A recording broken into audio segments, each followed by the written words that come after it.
Shukrani na asante sana Justin Freddy Kamala na habari kimataifa siku ya leo.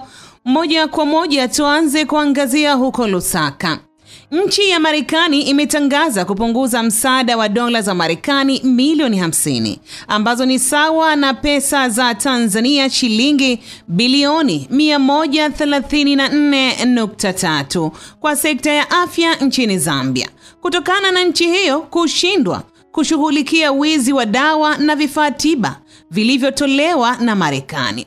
Balozi wa Marekani nchini Zambia, Michael Gonzalez, amesema uamuzi huo umekuja kufuatiwa onyo la mara kwa mara kwa nchi hiyo na kwamba Marekani haiko tayari kuwanufaisha mafisadi. Gonzalez amesema kuwa Marekani haiko tayari tena kukubali kunufaisha malaghai au mafisadi wakati wagonjwa wanakosa au kununua dawa za kuokoa maisha yao ambazo nchi ya Marekani imezitoa bure.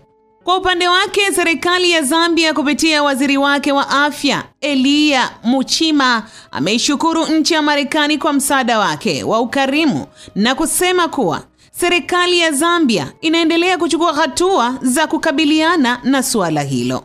Na sasa twende tukaangazie huko nchini Vatican. Kanisa Katoliki duniani jana Alhamisi Mei 8, 2025 limeweka historia mpya kwa kumtangaza Robert Prevost kuwa ndiye kiongozi mkuu wa Kanisa Katoliki duniani na anakuwa kiongozi mkuu wa kwanza wa kanisa hilo kutoka taifa la Marekani, na ataitwa jina la Papa Leo wa 14. Jina hilo linarejea moja kwa moja kwa Papa Leo wa 13, kiongozi wa kanisa Katoliki ambaye aliongoza kanisa Katoliki kati ya mwaka 1878 hadi 1903 na ambaye alitoa waraka wa kwanza wa kijamii wa kanisa mwaka 1891.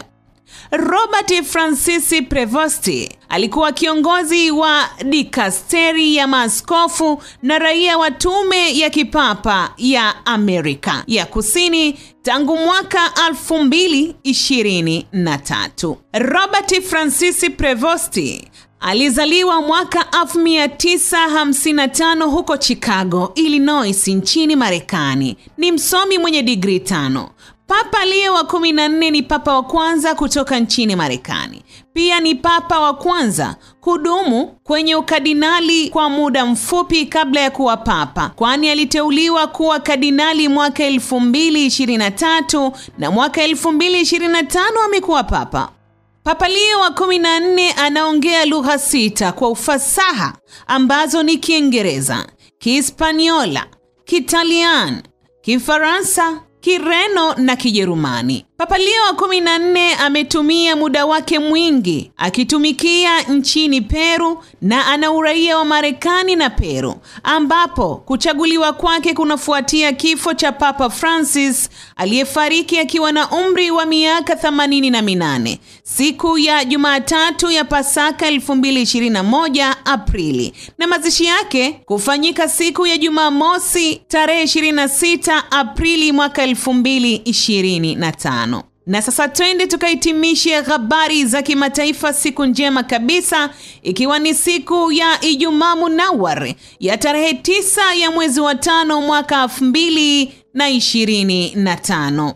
Rais wa Marekani Donald Trump ameisinikiza nchi ya Urusi kukubali mpango wa kusitisha mapigano bila masharti kwa siku 30 ndani ya Ukraine, huku akisema kuwa endapo nchi ya Urusi itakiuka mpango huo itaadhibiwa na vikwazo. Rais Trump ameanzisha upya wito huo baada ya kuzungumza na rais wa Ukraine Volodymyr Zelensky, ambaye ameimarisha uhusiano wake na serikali ya Marekani baada ya makubaliano yaliyozuka katika ikulu ya White House mnamo Februari 28 mwaka huu 2025. Zelensky amewasindikiza Warusi kukubali mpango huo, akisema lazima wadhihirishe nia yao ya kumaliza vita. Amesema Ukraine iko tayari kuanza kutekeleza mara moja usitishaji kamili wa mapigano kwa siku 30. Kwa upande wake, rais wa Urusi Vladimir Putin aliamuru usitishaji mapigano kwa siku 3 kuanzia jana kwa ajili ya kumbukumbu ya miaka 80 ya kumalizika kwa vita kuu ya pili ya dunia. Akihutubia umati uliohudhuria maadhimisho ya siku 80 ya ushindi katika viwanja vya Red Square nchini Moscow, Rais Putin wa Urusi amesisitiza mshikamano wa taifa na kulinda historia ya ushindi wa taifa hilo dhidi ya Ujerumani ya Nazi katika vita kuu ya pili duniani. Rais Putin ametaja mambo kadhaa ikiwa ni pamoja na kuheshimu kizazi cha ushindi. Aidha, Rais Putin amewapongeza wale waliopigania ushindi katika vita kuu ya pili duniani, akisisitiza kuwa ushindi huo ulipatikana kwa gharama ya maisha ya mamilioni ya Warusi. Ni hayo ndio tulokukusanyia katika habari za kimataifa siku njema ya leo. La kwangu jina Farida Mjaka. Asante.